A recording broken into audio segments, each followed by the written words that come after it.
جی میں نے ایک سوال کیا قرآن خوانی کے تعلق سے، دوبارہ قرآن خوانی کیا ہے انہوں نے مجھ سے پوچھا، تو بتا ہی دیتا ہوں قرآن خوانی کیا ہے۔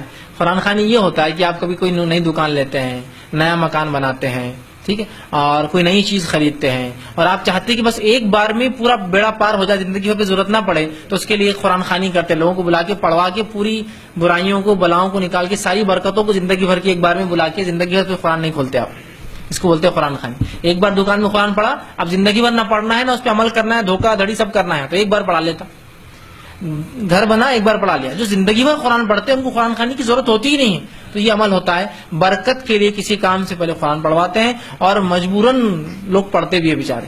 کبھی تو عورتیں گھر پہ پارا بھیج دیتی، ایک پارا ہے بولے پڑھ کر دو، کیا قرآن خوانی ہے؟ اب یہ بیچارے انہوں پڑھ رہے سواب ان کو جا رہا بولتے، یہ قرآن خوانی شریعتاً درست نہیں ہے، یاد رکھیے۔ لیکن اتنا عام ہو چکا ہے، اتنا عام ہو چکا ہے کہ اپن بولے غلط ہے تو لوگ بولتے ہیں ہاں قرآن تو ہے، قرآن تو پڑھ رہے، اس میں کیا غلط ہے؟ تو وہ احساسات بھی ختم ہو گئے ہمارے لیے کہ شریعت کو اسی ڈھنگ سے ہم کو عمل کرنا ہے جو شریعت نے بتایا ہے نا۔ منمانی کر سکتے ہیں کیا؟ بتائیے، آپ کر سکتے ہیں کہ نہیں؟ شریعت کے ڈھنگ سے ہی کرنا ہے نا آپ کو، تو وہ لوگ اپنی منمانی پہ اتر آ جاتے ہیں ایسی جگہ۔ تو بہرحال ان کو سمجھنا چاہیے۔ تو قرآن خوانی کیا ہوتا ہے؟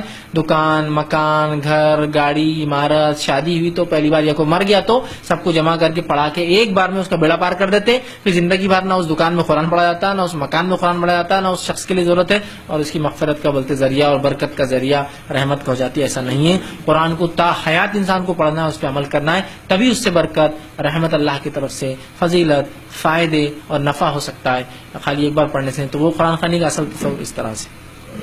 جی ہم لوگ سے پوچھتے ہیں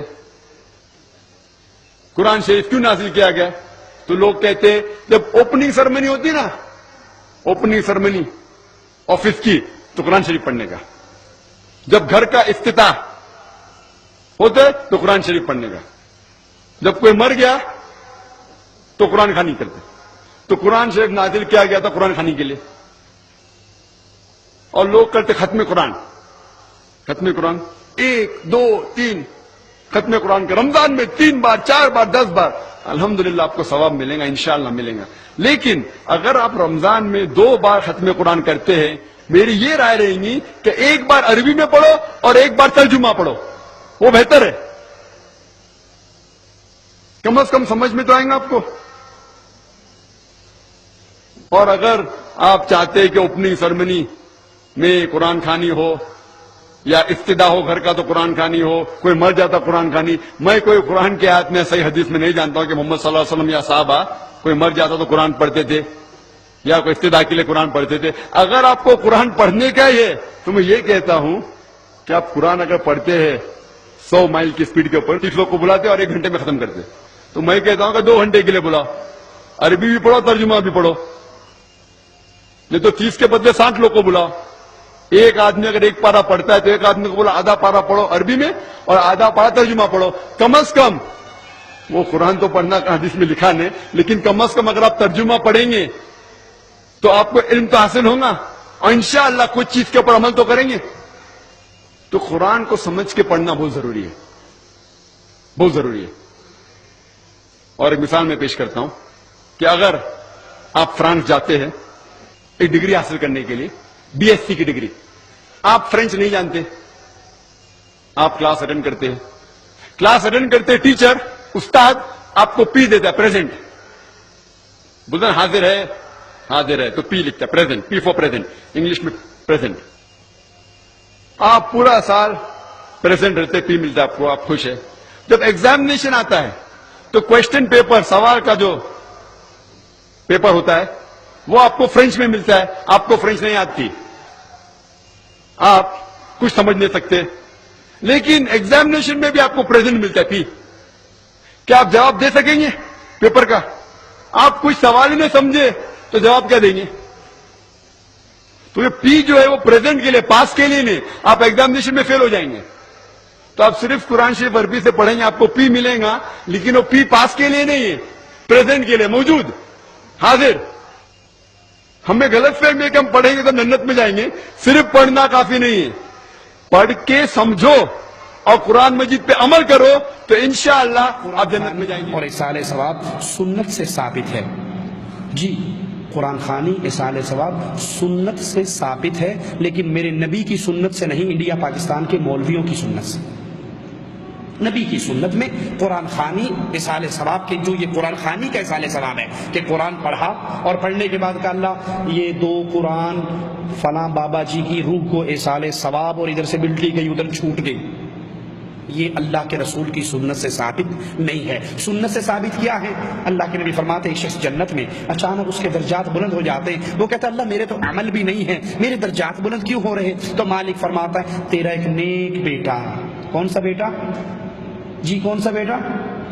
جس بیٹوں کو بیالوجی کی ٹیوشن کے لیے تو 500 ریال کے اوپر ٹیوٹر فراہم کیا گیا، جس بچے کو انگلش کی ٹیوشن کے لیے 500 ریال پہ ٹیوٹر فراہم کیا گیا، لیکن قرآن اس کو نہیں پڑھایا گیا، اس کی تربیت کے لیے ڈش انٹینا گھر میں لگا کر دیا گیا. مولوی صاحب کی کریے نال والوں دے گھر جاندا سی، کسی اور کے گھر جاتا تھا یہ فلمیں دیکھنے، ہم نے کہا یہ بدماشی اس کو گھر میں ہی لا کر دے دو. آج یہ فلمیں دیکھنے کسی اور کے گھر جاتا ہے، کل کو یہ بدکاری کرنے کے لیے اگر کہیں اور جائے گا تو وہ بھی پرووائڈ کر دو گے، پتر اوتھے نہ جا ایتھے ہی منہ کالا کر لا جڑا کرنا ہے، وہ بھی یہی کرو گے.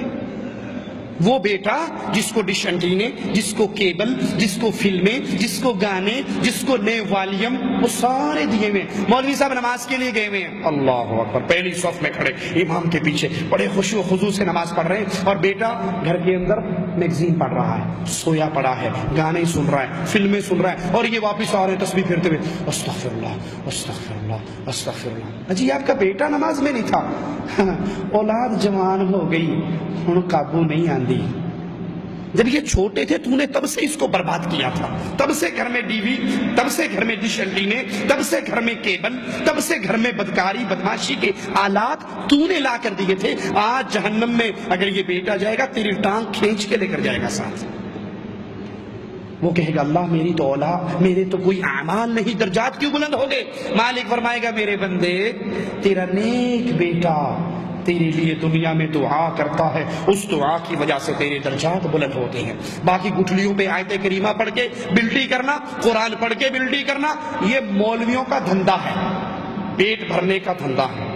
میں خود ایک دیوبندی مدرسے میں حفظ کرنے کے لیے گیا تو وہاں ہم روز لطیفے کیا دیکھتے، گاڑی آ کر کھڑی ہوتی، اس میں ایک بابو جی نیچے نکلتے، مولوی صاحب کے پاس آ کے بیٹھ جاتے، ماں کے لیے قرآن چاہیے. وہ ایک درویش کو اٹھاتے چلے، وہ درویش اب پھیرا مارتا، ایک کے پاس جاتا کتنے 2 پارے، دوسرے کے پاس 3 پارے، اس کے پاس 1 پارا، اس کے وہ ساری کلیکشن کر کے آتا، مولوی صاحب کے کان میں کہتا 5 قرآن ہو گئے. وہ کہتا جی 5 قرآن تیری ماں کو دیے، وہ کہتا 500 روپے تجھے دیے. چل ابھی یہ گیا، آدھے گھنٹے بعد دوسری گاڑی والا آ گیا، ابا مر گیا قرآن چاہیے، چل بھائی چل کھڑا ہو. وہ ایک پھیرا، ابھی اس نے 2 رکوع نہیں پڑے ہوتے اور جھوٹ مار کے 2 سپارے اس کو دے دیتا.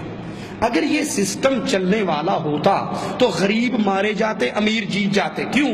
امیر آدمی دنیا میں بدماشی کرے، عیاشی کرے، جو مرضی کرے، مرتے ہوئے 2-4 لاکھ مولویوں کے اکاؤنٹ میں ڈال جائے کہ میں ہوں جان لگا تسی ساہ نہیں لینا، پیچھو پڑی آؤ تو سٹی آؤ، بھیجتے رہو مجھے، میں تو جو کچھ کر کے گیا ہوں تمہیں پتا ہوں. اب جاؤ یہ 10 لاکھ کا چیک تمہارے اکاؤنٹ میں جمع ہو گیا، صبح شام قرآن پڑھو اور کوئی سارا اس کی روح کو اصال ثواب. لیس للانسان الا ما سعی، بندے کو وہ ملے گا جو وہ کر کے جائے گا.